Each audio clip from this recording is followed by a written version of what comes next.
मेरे नबी मुकर्रम सल्लल्लाहु अलैहि वसल्लम ने फरमाया, मेरे आका ने फरमाया, लोगों माए रमजान के आते ही मेरा रब, अभी रमजान का चांद इधर नजर आता है, रब ताला फरिश्तों को हुक्म देता है, मेरा रब फरमाता है फरिश्तों जाओ शयातीन को जकड़ के बांध दो। मेरे आका ने फरमाया कि रब ताला को हुक्म आता है शैतान को बांध दो, शयातीन को जंजीरों से जकड़ के कैद कर दो।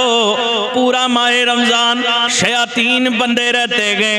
अरे वो जो गुनाह करने वाले शैतान है, गुनाह करवाने वाले, वो कैद कर दिए जाते हैं, बंद कर दिए जाते हैं। लेकिन आप सवाल करेंगे फिर रमजान में जनाब ये बुराइयां क्यों शुरू रहती हैं, ये गुनाह क्यों चल रहे हैं? जनाब बुराइयों का सिलसिला चल रहा है। कोई भी बुराई है, बुराइयों के ये दफ्तर बंद नहीं होते गए। अगर शैतान बंद हो जाता है, उसकी जमात कैद कर दी जाती है, फिर ये शैतान बंदा फिर बुरे अमल क्यों करता है? क्योंकि गुनाह शैतान की तरफ से होते गए, अच्छे अमल अल्लाह की तरफ से होते गए। बुरे अमाल इंसान करता है, गुनाह करता है, वो शैतान की तरफ से होते गए। फिर माहे रमजान में ये गुनाह क्यों शुरू रहते हैं, ये सिलसिला बंद क्यों नहीं होता? तो मैं अर्ज करूंगा कि इस पर मुहद्दिसीन ने कलाम किया है।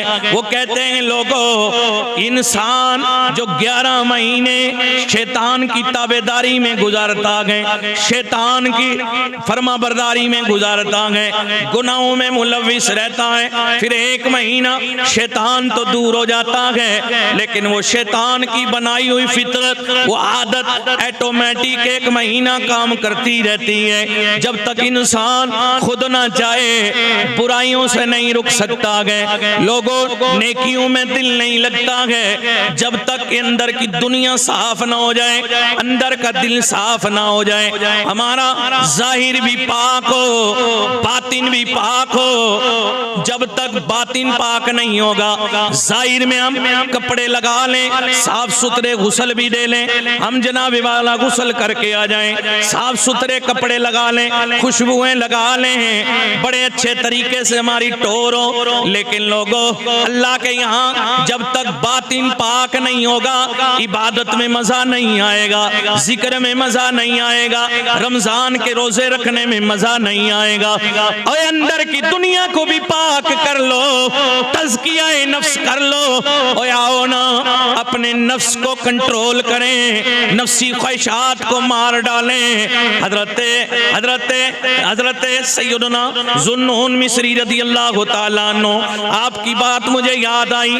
आपने एक दिन देखा एक बुजुर्ग है, वो हवा में मुअल्लक है, हवा में खड़े गए, अल्लाह की इबादत कर रहे हैं, अल्लाह का जिक्र कर रहे हैं, तस्बीहां चल रही हैं, अल्लाह का जिक्र कर रहे हैं, लेकिन हवा में खड़े गए। और जहाज बनाने वालों, हवाओं में रैकेट उड़ाने वालों, और आज हवाओं में फजाओं में अपने जहाज उड़ा के अपनी मादी ताकत का इजहार करने वालों, आओ ना अल्लाह के बंदों की रूहानियत को भी देखो कि बगैर किसी पावर के, ताकत के, रूहानियत की ताकत पे, अल्लाह की दी हुई ताकत पे हवाओं में फजाओं में खड़े गए, एक अल्लाह की हवा में खड़े गए हैं, बगैर कोई उनको सहारा नहीं है, हवा में बैठे हुए मुअल्लक है, कोई सहारा नहीं, अल्लाह का जिक्र है, अल्लाह की इबादत है, रब की बंदगी है, अल्लाह की तस्बीह जारी है। हजरत ज़ुन्नून मिस्री ने आवाज दी, अल्लाह के नेक बंदे, तो कितनी शानों वाला है, कितनी बुलंदियों वाला है, बता तुझे ये मकाम कैसे मिला, ये मर्तबा कैसे मिला कि हवाओं में बैठ के तू अपने रब को याद कर रहा है, इबादत कर रहा है, बंदगी कर रहा है, और तुझे हवाओं में बैठने का ये मकाम, ये शान, ये इज्जतें, ये बुलंदियां कैसे मिली? उसने कहा ए वक्त के वली, अल्लाह के महबूब, ए ज़ुन्नून मिस्री, ये इसलिए मिली है कि मैंने अपनी नफ्सी ख्वाहिशात को फना करके सब कुछ अल्लाह पे कुर्बान कर दिया, रातों दिन में अल्लाह और उसके रसूल की सुन्नतों का पाबंद रहा, मैंने उनसे वफा की है, हवाओं ने मुझसे वफा की है। आज अल्लाह ने ये शाने दी है कि मैं हवाओं में भी बैठ के अल्लाह का जिक्र करता रहता हूँ। कौन नहीं जानता है? दरियाए दजला के ऊपर हजरत साद बिन अबी वकास ने घोड़े छोड़े।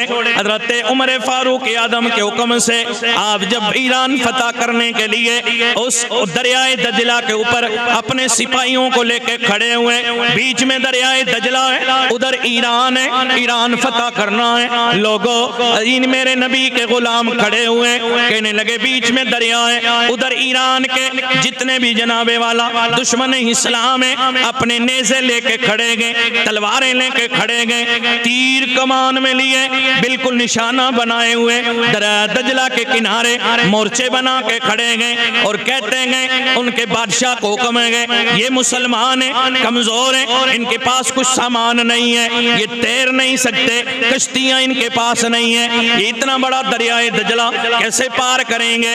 आखिर ये तैरने की कोशिश करें, तुम तीरों की बुछार कर देना, तलवारों की वार कर देना, इन्हें यहीं खून बहा के दरियाए दजला में इनकी हस्तियों को मिटा देना। लेकिन ये जमीन गवाह है, तारीख पढ़ के देखिए, आसमान ने देखा, कायनात ने देखा, अल्लाह के फरिश्तों ने देखा, रब की बारगाह में अर्ज़ भी किया, अल्लाह अल्लाह मेरे नबी के ये गुलाम दरियाए दजला के किनारे खड़े हुए, क्या किया? हजरत साद बिन अबी वकास कहने लगे, बोलो नबी के गुलामों क्या करना है? सब बोले बस अल्लाह रसूल का नाम लेके आगे बढ़ जाएंगे, अल्लाह रसूल का नाम लेके नारा लगा के आगे बढ़ जाएंगे, अल्लाह है भी मदद अता फरमाएगा। जितना कहना तो आपके फौजियों ने, सिपाहियों ने, अल्लाह अल्लाह, वो आज के लीडर नहीं थे, वो आज के कौम के सरदार नहीं थे, वो आज की कौम के नुमाइंदे नहीं थे, वो आज की कौम के हाकिम नहीं थे, ऐसे आज के हुक्मरान नहीं थे जो आर्डर देते फौज को जाओ लड़ो, खुद पीछे रहते। नहीं नहीं, कहने लगे कि सुनो, हम जो बड़े बड़े गए हम आगे बढ़ते गए। आगे कौन बढ़ा? साद बिन अबी वकास। आगे कौन बढ़े? हजरत सलमान फारसी। आगे कौन बढ़े? हजरत बिलाल हबशी आगे बढ़े। तीनों आगे निकले, आपके आप अपने घोड़ों पे सवार थे। कहने लगे कि अगर दरिया में अल्लाह रसूल के नाम पे कूदने का वक्त आ गया है तो फिर पहले फौज को कम नहीं देंगे, हम बड़े बड़े हाकिम पहले दरिया में अल्लाह रसूल के नाम पे घोड़े डाल देते गए। कायनात ने देखा, आप तीनों ने घोड़े डाले, पीछे जो हजारों का लश्कर था दरियाए दजला में कूद गया। अल्लाहू अकबर। जब दरियाए दजला में इनके घोड़े कूदे गए, पैदल सिपाही कूदे गए, तारीख गवाह गए कि बजाय दरियाए दजला के अंदर से पानी उड़ने के, कि वहां से गर्दो गुबार उड़ रहा था, किसी एक के घोड़े का पैर भी पानी में नहीं गया था, सब ऊपर से जा रहे थे। दरियाए दजला ने सीने पे रास्ता दे दिया, कोई डूबा नहीं, पानी में किसी का पैर तक नहीं गया। अल्लाह अल्लाह, जब पार हो गए हजरत साद बिन अबी वकास बोले, मैं तुम्हारा अमीर, तुम्हारा सरदार, तुम्हारा हाकिम हूँ, बोलो किसी को कोई परेशानी तो नहीं हो? दरियाए दजला ने कुछ बिगाड़ा हो तो बता दो, हम रसूलुल्लाह के गुलाम हैं, दजला से भी हिसाब ले सकते हैं, इस पानी से भी हिसाब ले सकते हैं। बूढ़ा सियाबी खड़ा हुआ, कहने लगा, ए अल्लाह के नबी के गुलाम, मेरी एक छोटी सी अर्ज है। कहा वो क्या है? कहा एक पानी का प्याला था जो मट्टी का लेके आया था, जंग लड़ता रहूंगा, पानी पीता रहूंगा, वो प्याला गिर गया, भीड़ भाड़ की वजह से पानी दरियाए दजला में गायब हो गया है, मुझे प्याला चाहिए। साद बिन अबी वकास उसी दरिया के किनारे पे खड़े होके कहते गए, ए दरियाए दजला, इस नबी के गुलाम का प्याला दे दे, वरना कयामत में तेरा मुकदमा अल्लाह की अदालत में रखूंगा। इतना ही सुनना था, दरियाए दजला के अंदर एक लहर पैदा हुई और भंवर के अंदर वो प्याला उछल करके साहबी की गोद में आ गया है। उधर अल्लामा शायर मशरिक अल्लामा डॉक्टर इकबाल ये मंजर देख करके खामोश ना रह सके, उन्होंने कलम उठाया, हरकत में आ गया आपका कलम, आपने ये मंजर देखा, फिर आप ना रुक सके। अल्लामा इकबाल भी पुकार के कह उठे, दस्त तो दस्त गए, दरिया भी ना छोड़े हमने, बहरे जुल्मात में दौड़ा दिए घोड़े हमने।